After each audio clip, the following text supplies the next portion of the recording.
یہ جدید جنگ کے سب سے قریب ترین فلم ہے۔ صرف 20 منٹ کی اس ویڈیو کی لاگت حیرت انگیز طور پر $2 ارب تھی، جو کہ سب سے مہنگی گیم پروموشنل شارٹ فلم بناتی ہے۔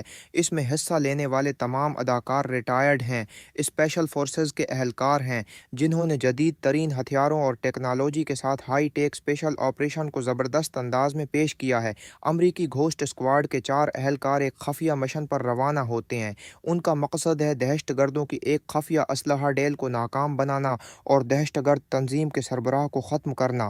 اسکواڈ ڈرون کا استعمال کرتے ہوئے ٹارگٹ کی لوکیشن ایک پرانی ملٹری بیس میں ٹریس کرتا ہے۔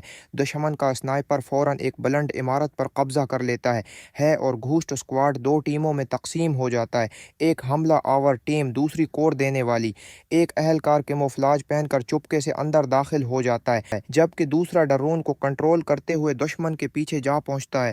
اسنائپر کو نشانہ بنا کر ہلاک کر دیا جاتا ہے اور پوری ٹیم بے مثال ہم آہنگی کے ساتھ دشمن کو چکرا دیتی ہے۔ اچانک ایک ٹرین آتی ہے اور دہشت گردوں کا لیڈر 6 بولاوا بین البراعظمی ایٹمی میزائل ہیڈز کی ڈیل کے لیے آتا ہے۔ ہر ہیڈ کی طاقت ہیروشیما بم سے 10 گنا زیادہ ہے، مگر جیسے ہی سودا ہونے والا ہوتا ہے، ایک گولی چلتی ہے اور اسنائپر اسکواڈ کا دشمن کے لیڈر کو گرا دیتا ہے۔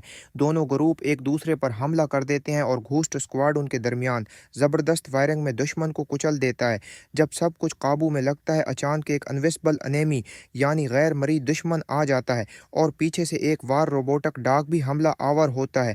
یہ ڈاگ جدید ترین ہتھیاروں سے لیس ہوتا ہے، بشمول گیٹلنگ گون۔ ٹیم 2 حصوں میں تقسیم ہو جاتی ہے، کچھ دشمن کو ہینڈل کرتے ہیں، باقی نیوکلیئر ہیڈز کو ڈی ایکٹیویٹ کرتے ہیں۔ ایک اہلکار روبوٹ کو دھوکہ دینے کے لیے خود کو قربان کرتا ہے، اسے دریا میں کود کر بچنے کی کوشش ہوتی ہے لیکن روبوٹ اس کا پیچھا کرتا ہے۔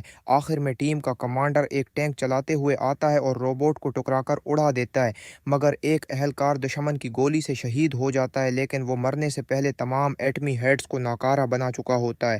فلم کا اختتام ہوتا ہے اسکواڈ کی کامیابی پر، ایک ہائی ٹیک مشن، زبردست قربانی اور جدید جنگ کی حقیقی جھلک کے ساتھ۔